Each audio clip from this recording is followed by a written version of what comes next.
Welcome, my friends, to the Sage of Quay Radio Hour, your home for free and critical thinking, and I'm your host, Mike Williams. Tonight, Jack Hart returns to the show to continue our discussion on his very popular Black Sun Rising series, which is running on Veterans Today. In the series, Jack lays out his case to expose the hidden or occulted history of humanity and the planet. Back earlier this year on two previous shows, Jack covered parts 1 through 4 with us, and so tonight we pick up with parts 5 and 6, and finish with what Jack refers to as Part 6.6, Return of the Titans, which is his most recent article. After we discuss 5 and 6, I will come back and take a brief moment to give the audience some key background information on the 6.6 segment to help everyone follow along. Jack's research will be deemed by some to be controversial. However, as many of us know, we need to free think the esoteric because truth is indeed stranger than fiction. Here's Jack Hart. Welcome back to the show, and the last time we had you here, I think it was back in April, we covered Black Sun Rising parts 1, 2, 3, and 4, and today we're going to get into parts 5, 6, and 6.6. So welcome back. Thank you, Michael. It's been a fun ride. It was April we did the last interview? I can't remember. I think it was April. Snow on the ground, but maybe I'm wrong. Let's start with 5. I'll put it up on the computer right now. I did it the old-fashioned way. I printed it out. You printed it out? Yeah, I don't print it out. I don't want to waste paper. Okay, I started with 5 and then went into the Montauk projects a bit, which is what probably got me into writing all this stuff. I had an acquaintance with Preston Nichols from 92 to 95. My first impression of him was he was just a flake. Then I started checking things out, and what he was saying was true, and it also coincided with things in my life. My father was stationed at Camp Hero during the Korean War. I had worked at Montauk all through my childhood, and I began to see that a lot of what he was saying was true. He had a very large following, by the way. It actually influenced John Ford, who was head of MUFON on Long Island, to go after John Powell and the Brookhaven Party, and they tried to poison them with plutonium by planting it in their cars and in their living space. In any case, they caught him and they sent him to jail for the rest of his life for it. But they were working off of what Preston Nichols had been saying. I've always wondered whether he was the real deal or... Oh, yeah, he was the real deal, Michael, because I could tell you stories about... Okay, my wife was... she was doing this thing where, like, everybody would go to the Best Western Hotel. It was over in Patchogue. It was a really nice hotel over on Sunrise Highway. A lot of the housewives in the complex I was living in at the time in Patchogue were doing it. They would get $50. They would show up at the conference room there. They would put on earphones and they would be subjected to different music and soundtracks and stuff. And they would just have to press a button right in front of them whether they liked it or express what they were feeling towards it. So one day, she was late coming home. It was right down the block, so I went down there to see where she was. And who was giving this little show and standing at the podium with Preston Nichols? He was deeply involved with the Brookhaven Lab, and who he represents himself as is not what he is. I said that in one of the comments, I think, on 6.6. He tries to represent himself as totally harmless, just this bumbling little fat guy. No, this guy is a trained spy, psyop, whatever you want to call him, and he's in it up to his neck. And if anybody who doubts me, I ask them to just Google cell phone and Charlie Chaplin, and they will see Preston Nichols. He's the guy standing in front of the zebra talking on the cell phone in a 1920s movie. What exactly is going on in Brookhaven Labs? I never really understood that. I heard a lot of things. Nobody does, Michael. We have the highest rate of cancer on Long Island. They insist that they don't have particle accelerators. I've been told they have 2 of them that are subterranean, deep underground bases, whatever you want to call them. And judging by the cancer rates on Long Island, they definitely do. Now, we can go right into what I said about Schauberger. We're talking about Victor Schauberger, right? Yes, Victor Schauberger, right. Okay.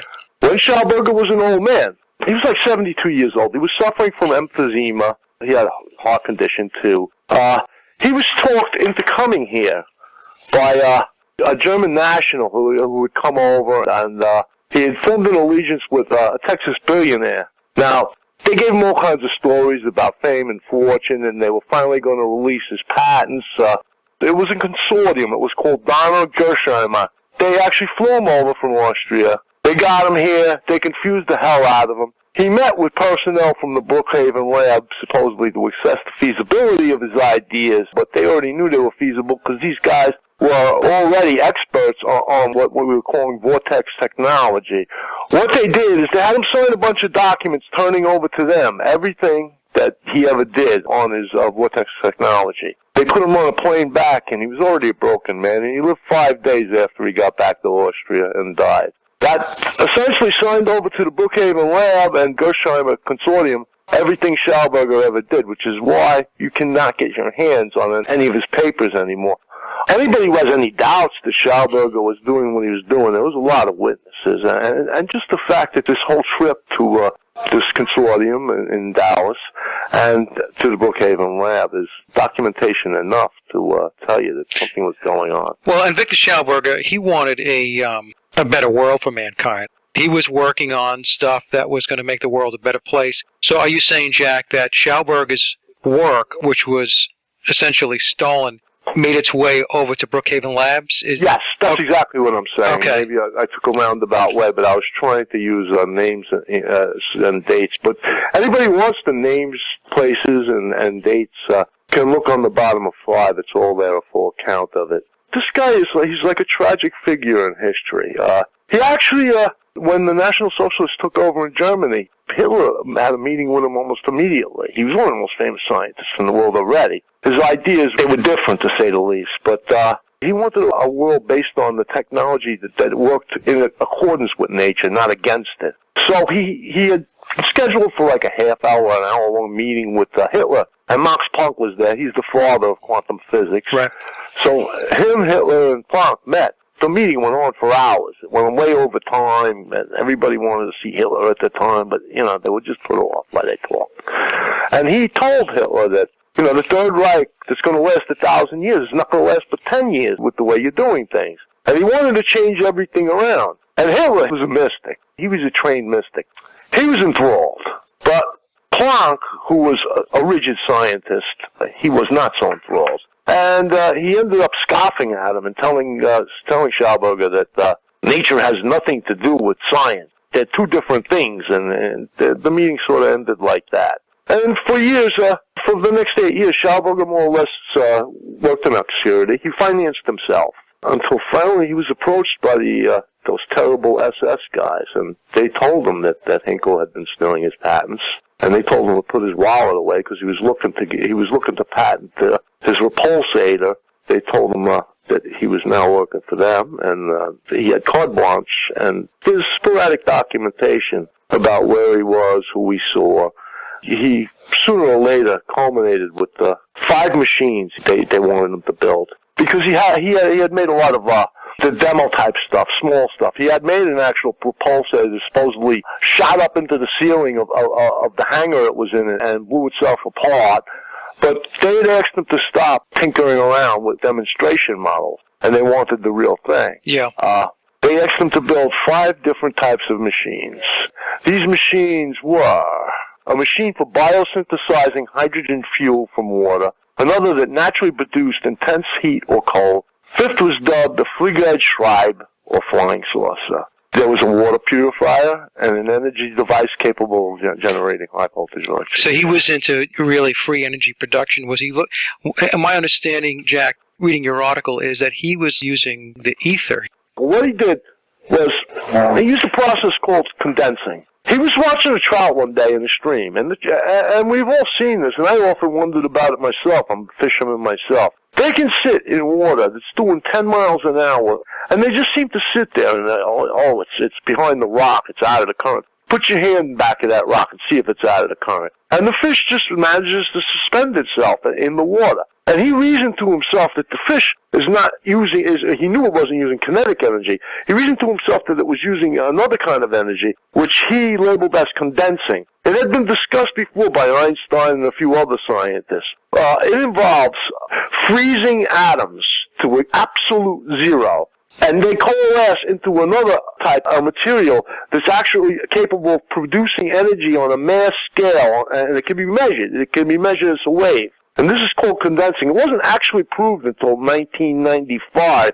by the NIST. He called it vortex technology. The trout technology was a euphemism they used for it. But this is the basis for the energy and how he was getting the energy. He reasoned also to himself, the reason he called it vortex technology, is he looked at the stars, like if you see a galaxy and stuff, it seems to swirl. Yeah. A lot of times when you see energy, whirlpools and stuff like that, it always goes in a vortex. And he reasoned to himself that was the way nature released energy. That's why he called it vortex technology. This was clean energy. There was no splitting of atoms, no nuclear pollution. And they developed this. I mean, I've been researching this now for almost a year. There's footprints all over the place, and gradually, as I've been writing this, I've watched it start to come out on TV and stuff. First of all, people are seeing, was there 1 million sightings a year now of flying saucers?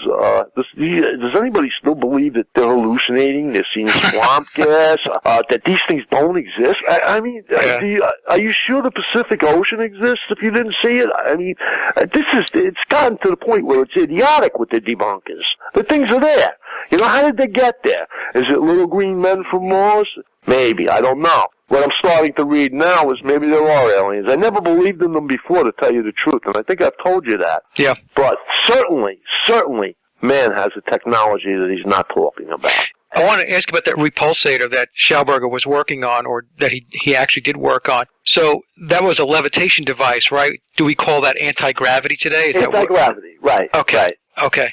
Now, Gordon Duff did a whole series. He called it Disclosure. Gordon Duff is the director for Adamus Defense Corporation, which is a company so shrouded in mystery. I mean, it actually induces panic in people that know a little bit about it. It's one of the larger defense contracting companies. And he actually outlined just how anti-gravity works. I don't know if you're familiar with the Aurora.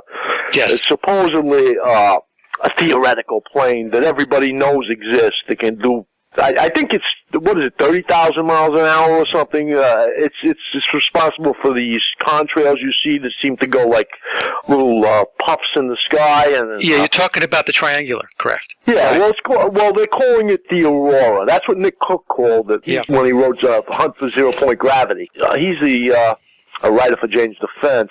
And a lot of people that are in the know in the defense industry are just referring to it as the Aurora. It's the next generation plane. It's after stealth technology. It's probably what everybody's seeing with these flying Vs and stuff that are seen every day by people all over. I mean, there's mass sightings in. Recently there was one, I believe it was in the Netherlands, where everybody was seeing these things for a few weeks. Well, I can tell you that you said before about UFOs and people seeing these things. I have two examples. I have a friend of mine who was of sound mind, and she had told me that above her house, hovering above her house, not way up in the sky, I mean, it wasn't like right on top of her house, but she looked up, it was early evening, and the triangular craft was hovering silently directly above her property. I have a couple of friends that have told me the same thing. Same thing, right? Yeah. And then I've never seen one myself, but these people aren't the types to make up stories. No, this person... Open yourself up to ridicule like that anyway. Yeah, this person's the same thing. She's really just a real good person. And myself, going back, Jack, I guess maybe about 7 or 8 months ago, I happened to step out with my dog on my deck around 2:30 in the morning, and I looked up to the east, and there was a luminous, glowing orb, about an orange type of color.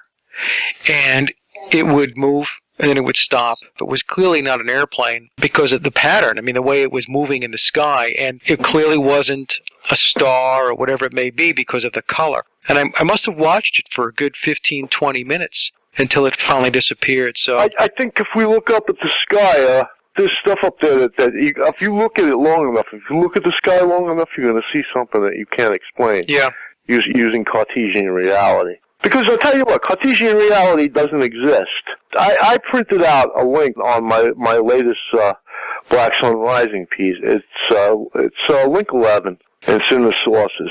It's a list of maybe 120 advanced scientific papers on the unified field theory. Every one of them begins by ridiculing Einstein's theories. And yet, I still see Morgan Freeman on TV espouting this, and all the other. It's infuriating to me. It really is, because I know, but this is not the technology they're using. It's like they've given regular people, a box of crayons and told them to go color in the corner, and they've monopolized this technology for themselves. Yeah. I know the philosophy behind that is we've overrun the earth with people. I mean, there's a lot of idiocy in the world. I think they shudder at sharing this. I mean, imagine increasing everybody's life expectancies at 10,000 years or something.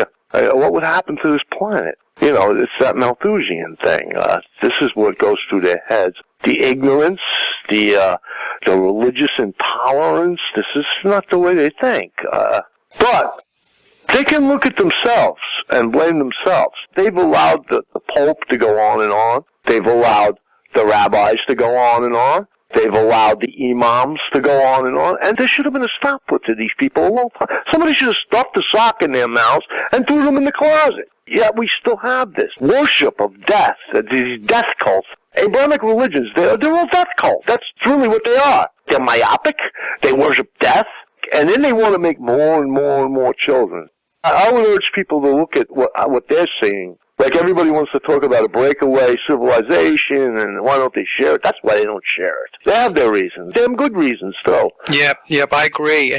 And so, Jack, the whole premise behind your Black Sun Rising series is really to call out the fact that there is this occult understanding, occult knowledge, which has led to... I'm glad you brought that up, Michael. Yep. These people, they never bought into these Abrahamic religions. I mean, basically, everything's migrated out from Babylon. Well, the Jews are the only ones that really got it right, but they don't tell everybody, even in the Jewish religion. It's all in the Kabbalah. They have never bought into this Jesus is going to save me, or I don't know what the Muslims are doing. Muhammad loved women. Well, it's interesting because you're on a theme that, and I don't want to jump ahead here, but I just wanted to interject because in part 6, you wrote about the goddess Ishtar. Right. And she explained very clearly what's going on. She talked about the green world. Right, the green world. That man's physical body is nothing but a temporal home. She talks about all of this down here has been created by a dark god. Right, an evil god. Science, when you get down to it, human beings are nothing but a mass of protons, and they're a charge. They're an electrical charge. Your body is just a vehicle in which it's carried in. Actually, so scientists did experiments in the early 20th century and came up that the body loses 21 grams upon its death. Yeah. So the soul actually does weigh 21 grams, and those experiments, strangely enough, have never been repeated. Why not? The absolute certainty of knowledge just being put in a closet and being avoided, like when you get into the hollow earth theories and stuff like that. It's just that some things are just anathema, and there's talking points. It's like just the same thing they do with the news. You're given a talking point, and you can't go out of that curriculum. You have to stick to that talking point. What truly is resonance fields. 96% of the world around us consists of resonance fields. Yeah. That's what those papers are all about. What really gets me, it's really just really mind-numbing when you think about it, Jack, is when you take a look at how much time and energy and money has been spent to keep the real technology, the real knowledge away from the masses, it is absolutely staggering. No expense is spared, Michael. Staggering. No expense is spared. They'll kill anybody. They'll ruin anybody. There's no rule book. That's been thrown out the window.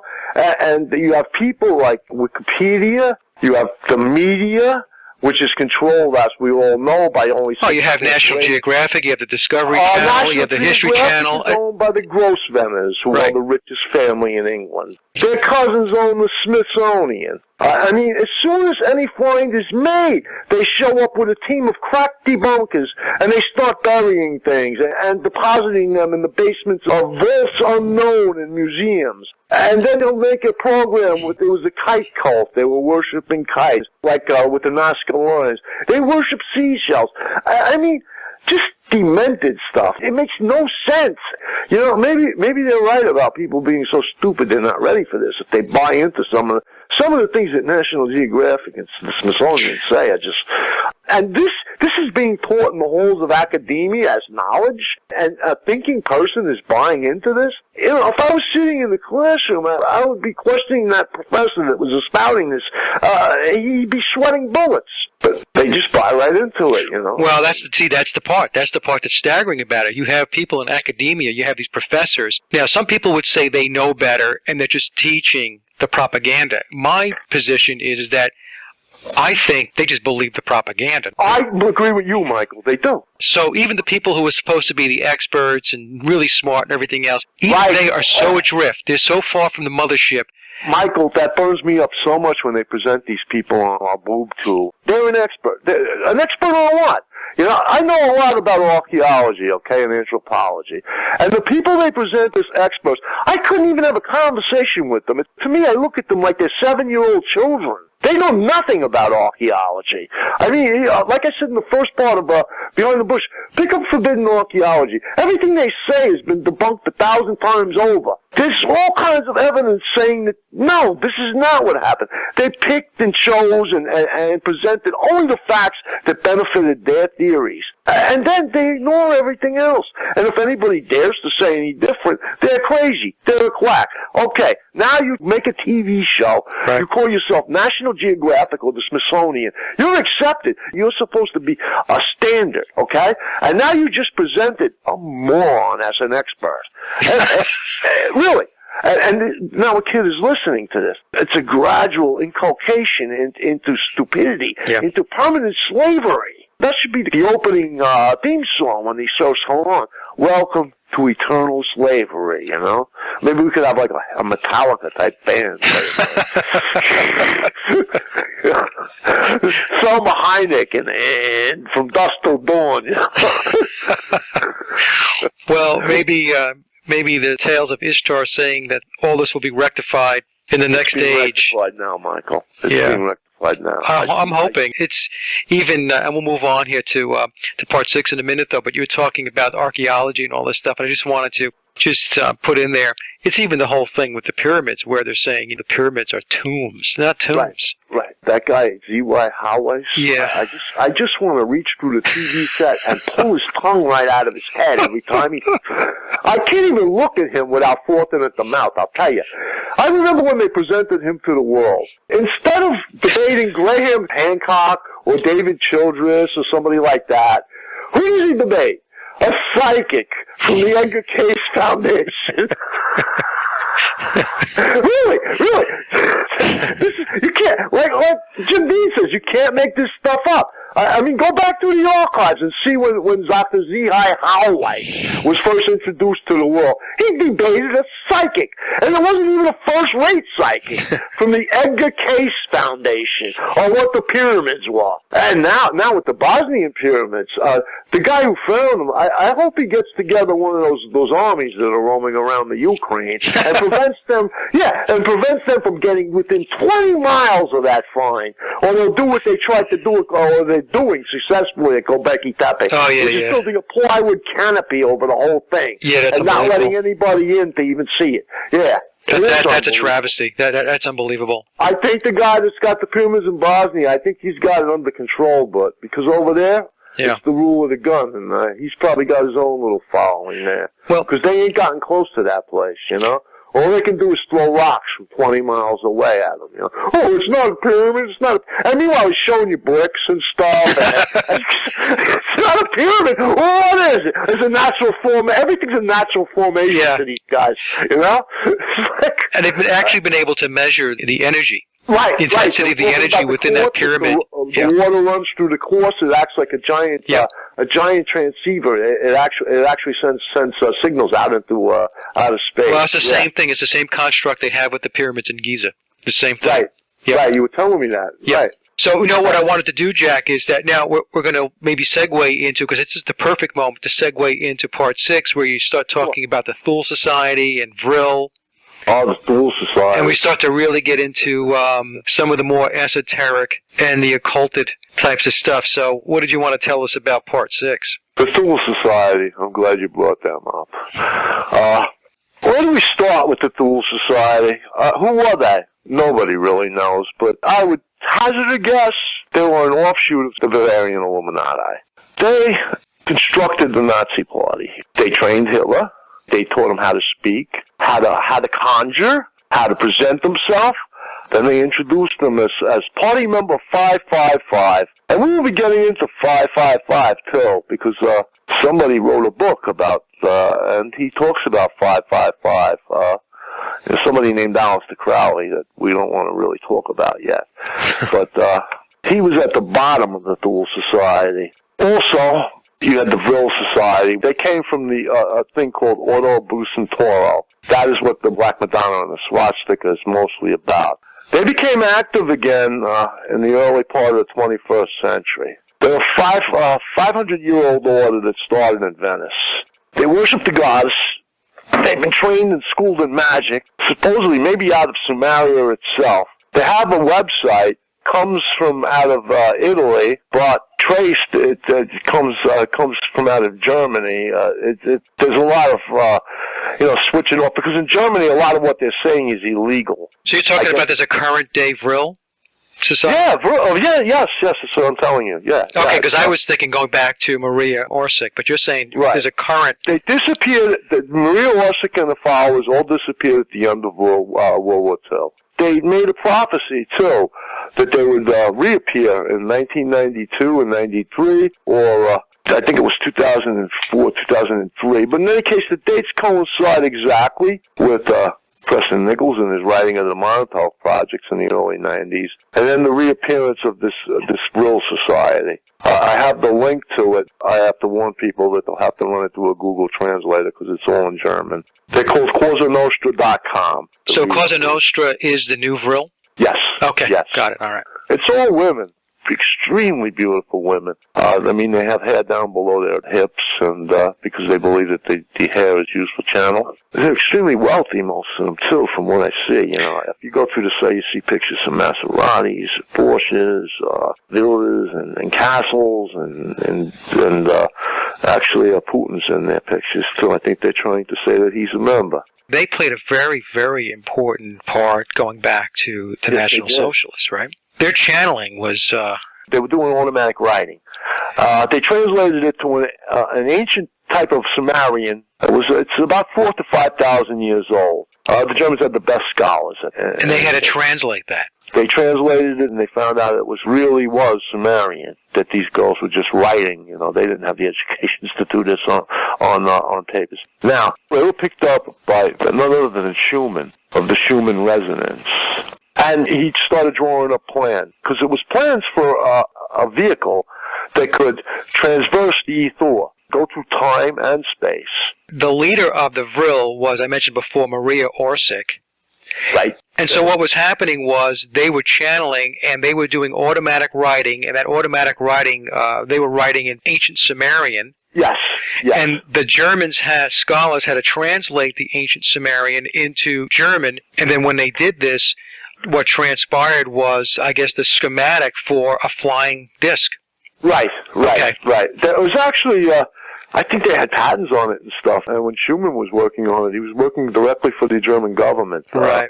That's traceable, even. Now, I don't think they had the power to really make it work. I mean, the power plant in the ship to make it work until Schauberger came along. I think he was the missing piece with his vortex technology. Once they started using his technology, they were able to power these crafts, and who knows what they did and where they went. I get very strange letters, let's put it that way, in emails to me. And you mean when you get strange emails? What do you mean? Claiming to be representatives from them and stuff like that. Okay, got it. Okay. And then they say stuff like they're all over and they control time, and it's like something out of the outer limits. We control the technology, we control the volume, we control the vertical. Yeah. And, yeah. And at the end of the war, all of the girls from the Vril Society, including Maria Orsic, disappeared, right? All of them disappeared. Everybody from the SS disappeared. Hitler disappeared. Hitler never committed suicide in a bunker. That's it. Everybody knows that. There's that skull they were showing. It all turned out to be a 27-year-old woman's skull. That it was supposedly him. That body double. If you look at that body double of that guy who's bending over, petting the kids in the last moments when the Russians were closing in on Berlin, that's not Hitler. The guy's got a flat nose. Compare his face to Hitler's pictures. That is not Hitler, whose hand is shaking behind his back. I don't know. It was a body double or something. It looked like some guy they dragged out of a concentration camp and dressed him up like Hitler. He was gone. He was long gone. Otto Skorzny said this. He lived out his life till 1956, I believe it was, in Argentina. He was a sick man. I mean, the guy had all kinds of wounds from World War I and blah, blah, blah, blah.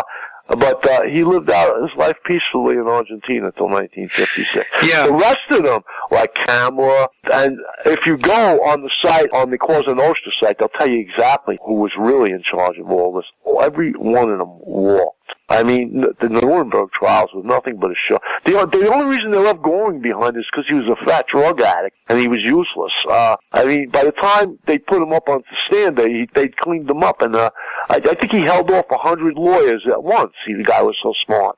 But when they caught him, he was hopelessly addicted to opiates, and he was 200 pounds overweight, and he really didn't know what he was doing anymore. You know, I believe that's why he got left behind. But the brunt of the SS never found. Every one of them walked. Some of them became billionaires. The guy who built the technology for Dorst Technologies, I think it is. He owned the largest consulting construction firm in Germany by the 60s. This is another thing they did, okay? They took their best scientists on that boat U-234. They sent the guy named Schlick over here. America only had about, I think it was 16 kilograms of actual uranium. They needed about 40 to reach critical mass and make a nuclear bomb. And it was a couple of months before they dropped it on Japan. They didn't have it. It's on record. And they weren't going to make it neither with the methods they were using. When they picked up U-234, they had a shipment of something that was in gold containers. They had heavy water, deuterium. They had the fuses, which, in order to, plutonium was the new type of uranium-238. Plutonium needed to be compressed from, I think it was 64 different angles at the same time, simultaneously, with an explosion. They did not have the technology to fuse this properly. But with infrared fusing, they could. Now, this guy, Schlick, he knew how to do this. He was on U-234. He was immediately taken into, not even into custody. It was like they embraced him. All of a sudden, they had enough to drop that bomb on Hiroshima. Now, was U-234, was that the ship? The submarine, that wound up in Argentina? No, that was a submarine that wound up in one of our ports. Oh, okay.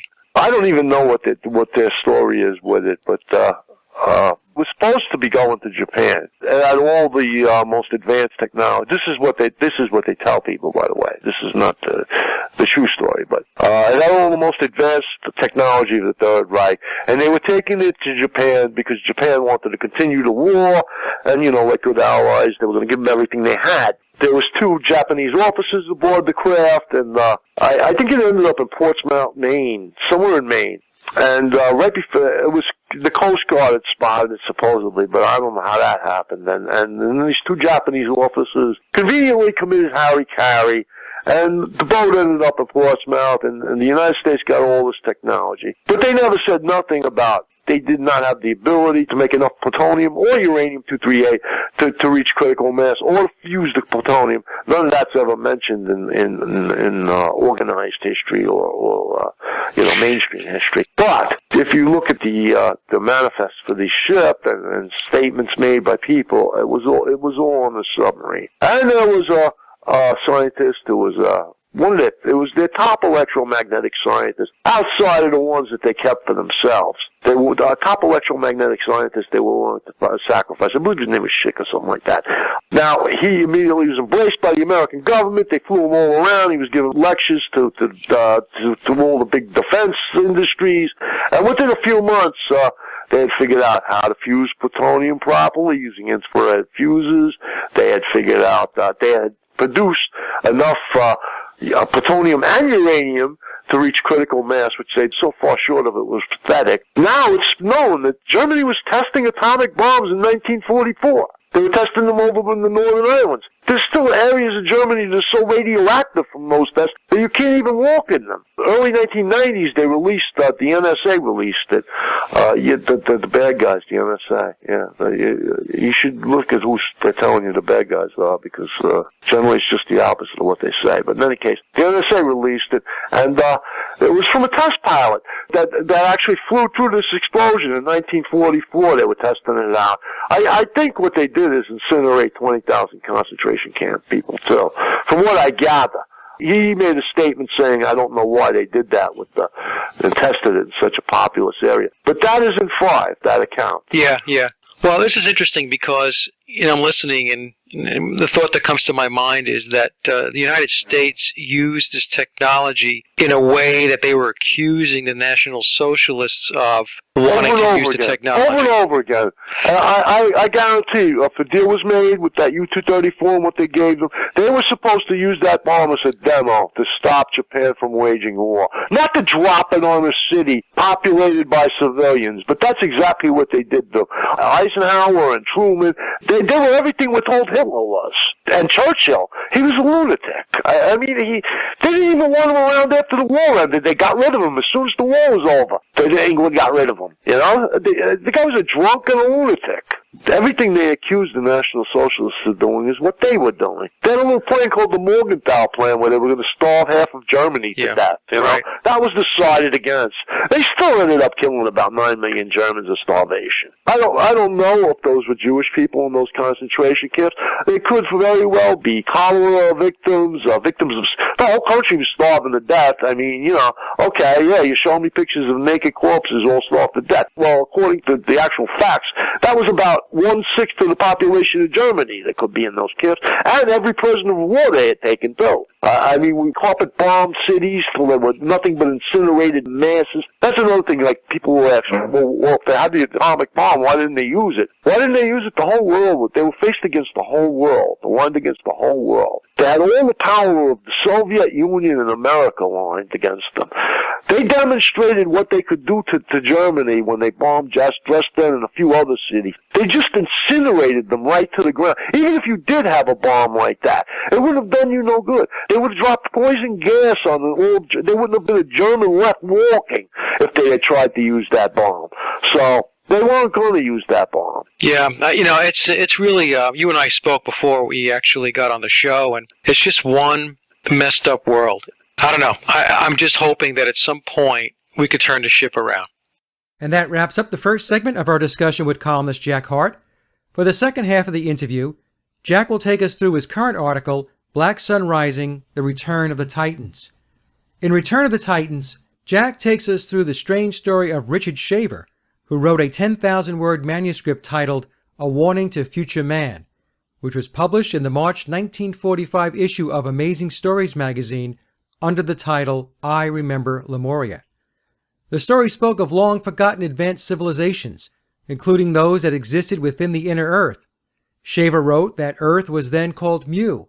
When the advanced civilization departed, they left behind their subterranean technology, which fell into the hands of a less advanced race, referred to by Shaver as the Darrow, who used the technology to inflict pain and suffering on the planet. Although the story is considered nothing more than mere science fiction by many, Jack offers an alternative perspective. Perhaps it was all truth, cloaked in allegory. So with that backdrop, let's continue our discussion with Jack Hart.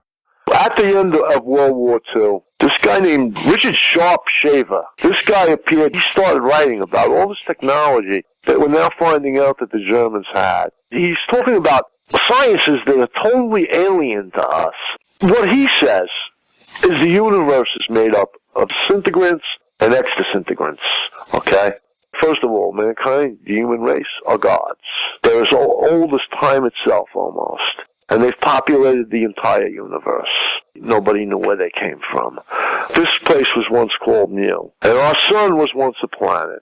You were talking about Ishtar's revelations in the 13th century. That is exactly what she refers to, man, as the ancient travelers of the universe or something like that. Right. It coincides exactly with what she said. But in any case, they did not leave this planet because certain entities commandeered the means of communication. Does this sound familiar too? Every civilization, there's always going to be outcasts. It doesn't matter how utopian it is, or, there's going to be people that wander off, and that's what happened. And the surface was called Atlantis.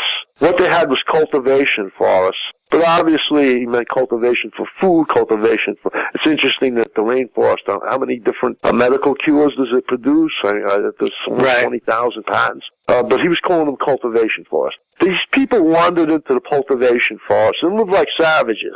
I guess they were kind of like immortal savages, but they were savages nonetheless. Eventually, they found their way into these tunnels. Now, the original civilizations of Mu or Earth had grown under a sun that was completely beneficial. It burned just pure carbon. So they were like the gods. Their technology was even more advanced than what Mu had at the time. They had stuff that nobody even dreamed existed, and this was in a civilization that was already super advanced. Did this civilization, does it go back to Lemuria and Atlantis? Is that what they're claiming? Goes back before that. Before Atlantis. They were before Lemuria. These were what you would call the old ones. So the technologies they had were off the charts. But they had left it all behind because they had migrated to stars unknown. So it was sitting there dormant, abandoned in these tunnels in the center of the Earth. These savages had gradually, they'd worked their way down into these tunnels, and they'd found it. And what they found was they had machines that they call stim machines, and they were used to induce, like, sexual ecstasy in people and stuff like that. Pleasure. Pleasure, right. Yeah. I think they described it as every sensation was 1,000 nights of pleasure, with these rays from these machines. Now, what they started to do is use these machines to satisfy the requirements these savages had for pleasure. But they didn't know is that these machines also had filters that had to be changed periodically. And that the metals on the machine would also pick up this heavy metal, this radiation, and that had to be changed too. So eventually, it changed the beneficial effects of these rays into something that was what Shiva calls weirdly bad. And living in the close proximity to these machines that they were constantly using actually mutated their offspring into a degenerate race of dwarfs. Now, these are called DERO, for detrimental energy robots. And these dwarfs are unable to function without using these machines. And their idea of pleasure is inflicting torture and pain. I believe he said they're responsible for kidnappings all over the world, and they're responsible for all the evil that goes on in the world. From the decisions of kings and tyrants, they were the sirens that lured the Greek sailors to their deaths and smashed up on the rocks with their enticing voices. But they've always been there. And they're subterranean dwellers. And they're subterranean dwellings using these ray machines, as he calls them, which, he uses ray, but they were talking about waves, energy waves.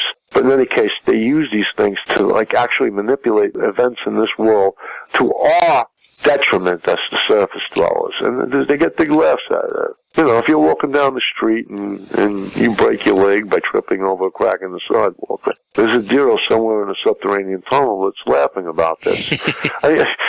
This is what he was saying. It struck a chord with people. He's saying that there's an evil force that's being manipulative. A malevolent force that actually has a consciousness. Yeah. A plan. And evil is working with a plan. It's not just happenstance or coincidence. It wanted to do that.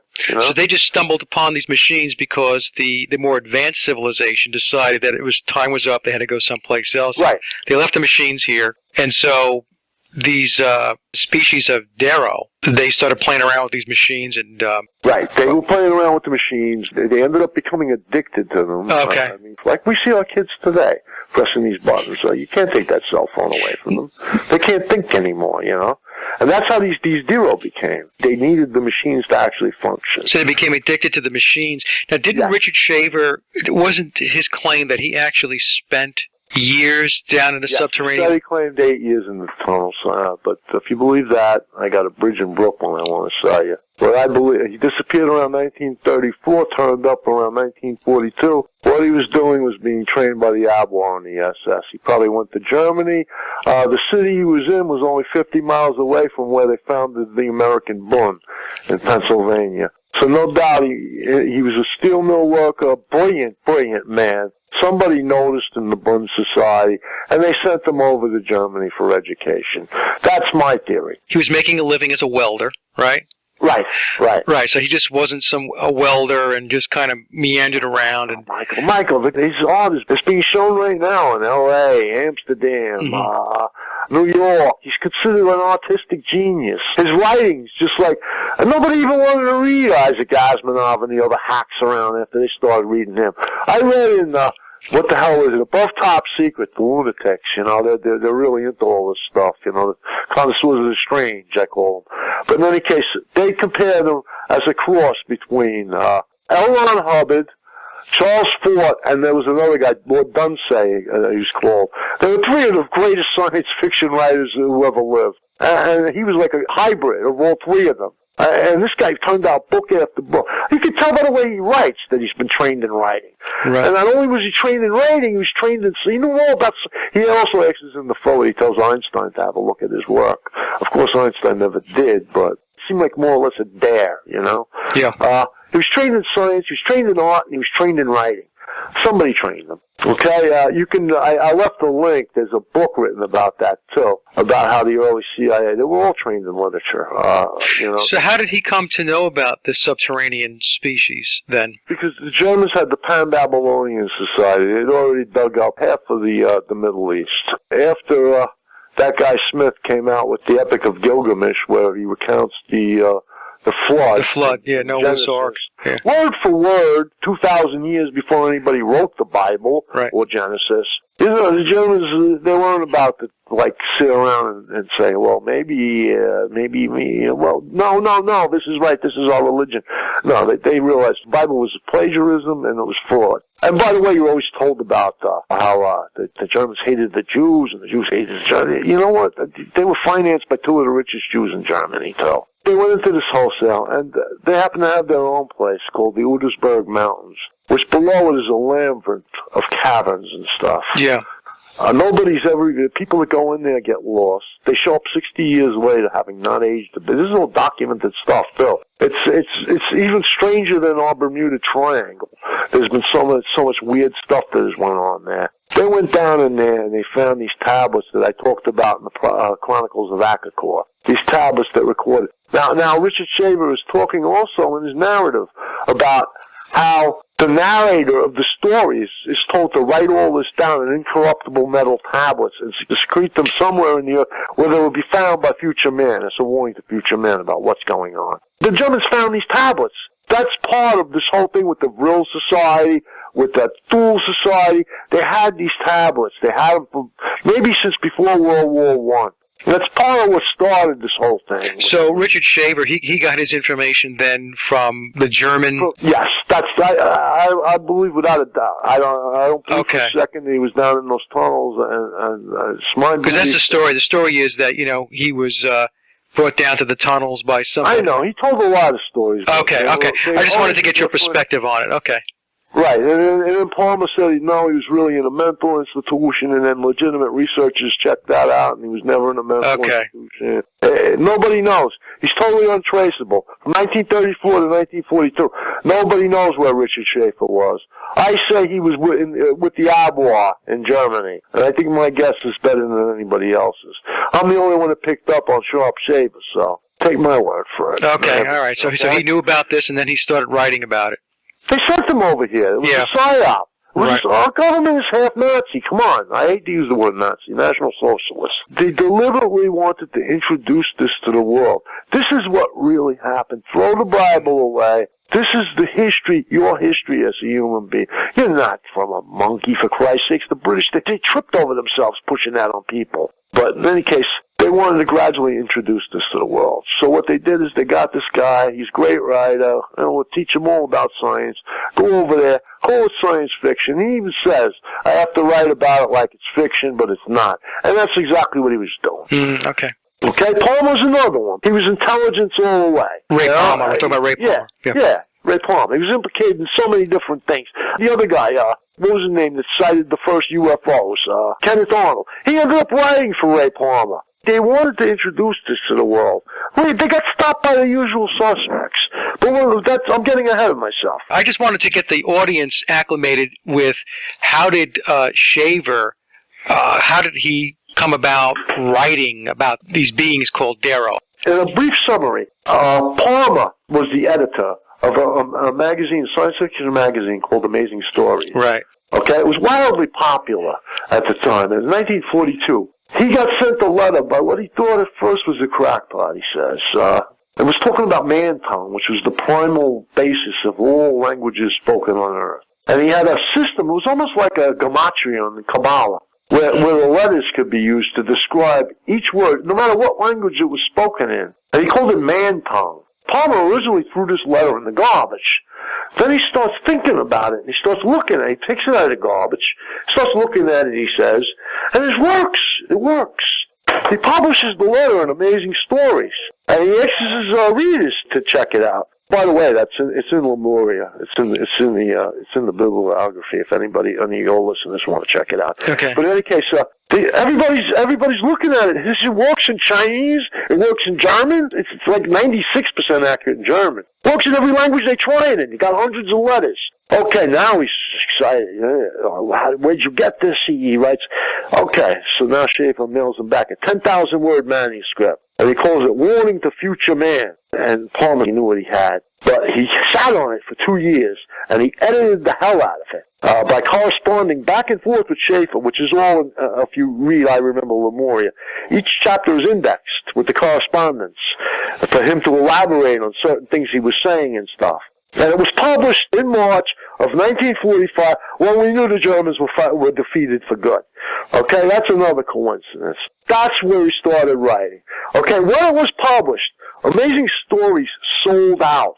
The circulation jumped from 135,000 to 185,000, which is an unheard of number for any magazine in that day. People from all over the world were reading this. And boom, it was instant overnight, and he just kept going for the next 2 years with it. And Shaver kept pumping out more and more stories. But originally, the best one was I Remember Lemuria. That's the pinnacle of his work. They said he filled up a 5-foot bookshelf with his writings. Okay? That's where the writings came from. Now, getting back to the Darrow. Yes. Okay, the Darrow in the tunnel, more or less engaging in the most extreme mental masturbation that the world ever saw, and eventually, the civilizations in Mu, they were ruled by what was called elder gods. These were immortals. They lived forever. They fed themselves like this hormonal regime of all kinds of rays, of foods, of hormones, which made them grow and grow and grow and attain more and more knowledge. And they became like gods. And they grew to 300 foot, too. These were called the elders. Eventually, one of these elders did some screwed up things, and they had to exile him. He makes his way down into the tunnels, and he finds the Darrow, and now he wants revenge. So now he organizes the Darrow, and he teaches them how to really use these machines.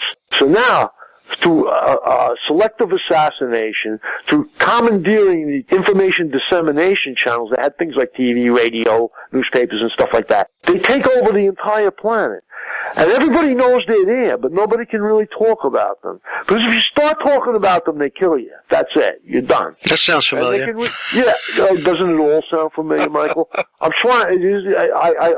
My jaw dropped when I read this. Let me tell you. Yeah. Then you got to consider when it's written. Even this God, it just rings of the fallen angels. Yeah. You know? Well, that's what he says, that the Bible was taken from these books. Here's my theory that when the Library of Alexandria was destroyed, that these books were destroyed. In any case, he said that these books existed right up until the time of the Common Era. So it coincides perfectly with the destruction of the Libraries of Alexandria. Okay. And he says that the Tau Cross is also a symbol of this energy, disintegrants, ex-disintegrants, which permeates the galaxies. Okay, that's where it was taken from. So all these stories that we have are just handed down from this original story. Now, we're to the older god. He's in the tunnels. He takes over all of Mu. Now he's kidnapping regular citizens. He's kidnapping the elder gods. He's kidnapping the Titans, who are like these horned beings, who are like the allies of the human race. They're like godlike, but they're wise and immensely powerful. But he's kidnapping them all. He's raping them, he's murdering them, he's torturing them, he's got piles of women's breasts on an open-air meat market. He's having himself a good old time, and this is his revenge, I guess. And he wouldn't let them leave. They should have left Mu like thousands of years before. They should have migrated. That was the way the human race worked. But he had made it so they couldn't leave. So now, these students are sitting there. Finally, they're being trained in one of these halls of learning. And one of the instructors speaks up to them. And he tells them what's going on. When they learn of this, they know that they have to stop these Dero. So they send a giant space fleet to wage war on the Dero and free the Atlanteans and the Titans that are being held hostage on the Earth.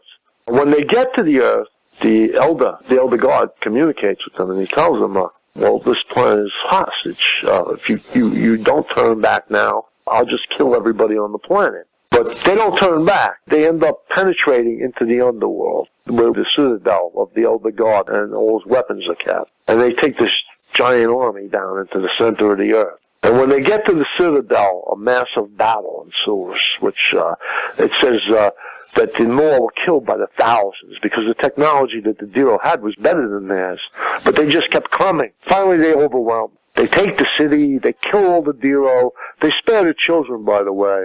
And they say they used them an experiment to populate the Dero children, to populate another planet. So hopefully that planet's really quarantined. But yeah, they find them gnawing on human bones and piles of human breasts. But in any case, they capture the elder god to learn what they can of the technology, and so presumably they're going to execute him after they're done learning from him. But in any case, they all return triumphantly to the outer darkness, and the Titans and the human race, they flee the stars unknown. And as they're leaving, this mutant Mu knows that there's these savages of the forest, and they have the blood. The blood of the Titans is a big thing in this story. So they call it Ichor, the blood of the gods. So now, who were the Tero then? Wasn't it the Tero? Tero were Atlanteans and Norse who stayed behind to fight a guerrilla war against the Dero. They were introduced in later stories by Shaver. Okay. All right, so they didn't kill all the Dero. No. They said they didn't. They took the city, is what they did. Yeah. That's where the technology was. But the Dero was spread out all over the Earth in all these tunnels. And the city is in the inner Earth? There's all kinds of cities in the inner Earth. The inner Earth is riddled with tunnels since time began, of all different civilizations and technologies. There's more space for living in the inner Earth than there is in the outer Earth. That's what's said. Okay. The Dero, are they in the center of the Earth? I think he's specific about that. It's not a few miles underneath. It's way down there. Okay. You know? He's very specific about that. So, Jack, go back to the beginning just a little bit here, and we talk about, because I wasn't really clear, and I want to make sure the audience is clear, that at one time Earth was called Mu. M-U? Yes. Mu, Pan, and Atlantis.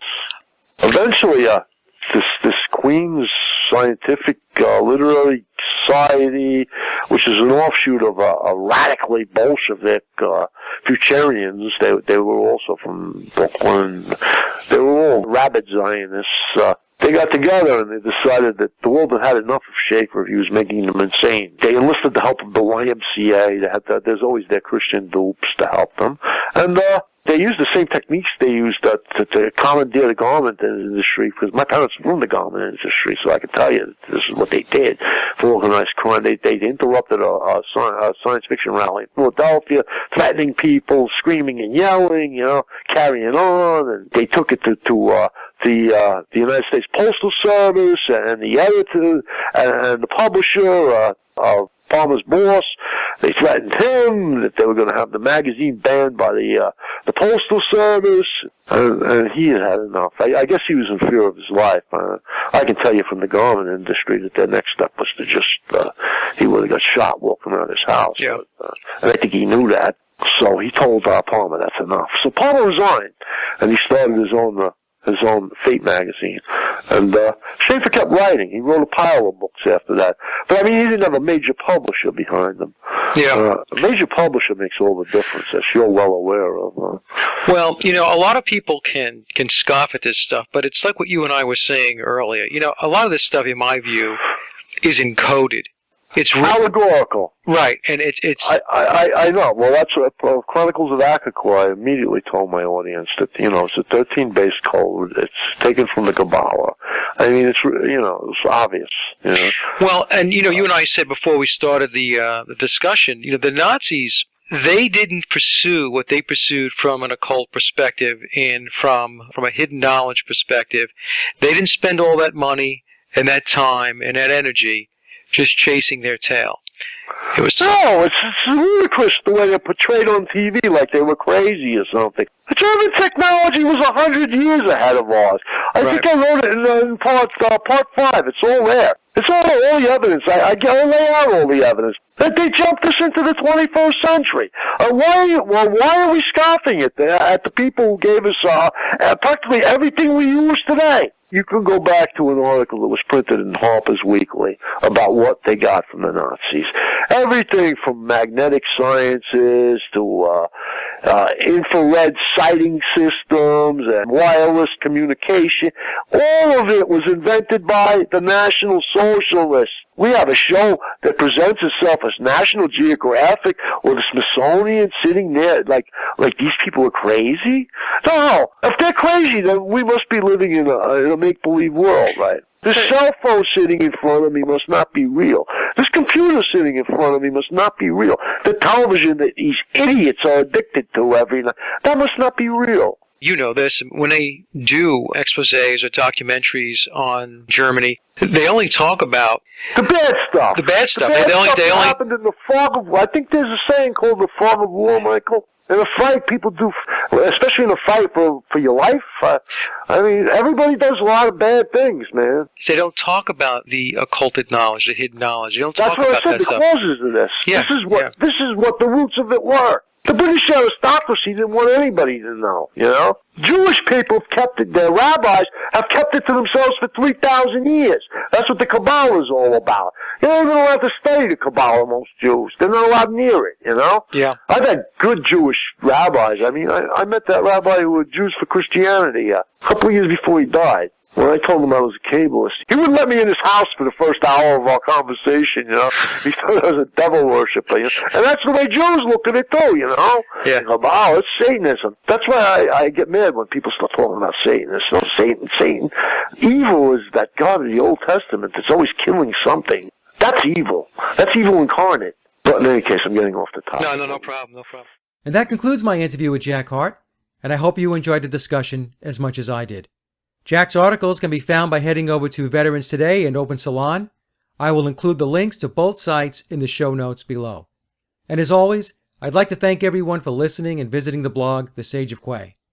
Also, please take a listen to my album, Leaving Dystopia, by heading over to laboroflovemusic.com. And remember, live in truth and always serve creation. It's really that simple. See everyone next week. Be safe, enjoy, and God bless.